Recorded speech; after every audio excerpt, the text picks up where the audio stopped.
Number 4. Toxic na kaibigan.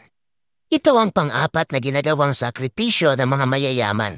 Alam nila na malaking influence ang naibibigay ng mga tao sa paligid nila. Ika nga ng isang kasabihan, you are the average of the 5 people you spend the most time with. Ang mga tao sa iyong paligid at ang influence na nabibigay nila sa iyo ay ang nagsisilbing baseline ng iyong outcome. Halimbawa, kung ang mga kaibigan mo ay kumikita ng 50,000 pesos every month, malaki ang chance na 50,000 pesos din ang iyong income.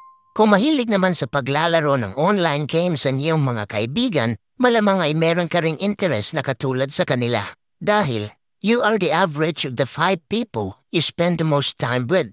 Kaya ito ang madalas na rason kung bakit merong conflict sa pag-unawa sa statement na ang mga mayayaman ay lalong yumayaman, habang ang mga mahihirap ay lalong naghihirap.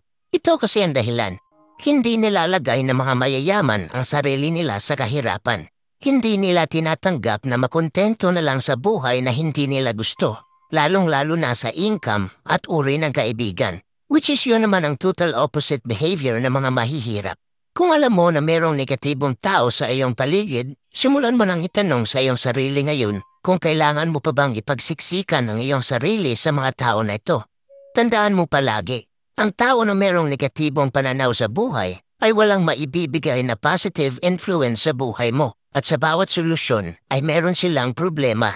Kaya kung seryoso ka sa iyong pagyaman, dapat mong isakripisyo ang ganitong uri ng mga tao at magsimula ka ng panibagong buhay na wala sila. Hanapin mo yung mga tao na mayroong pangarap na malaki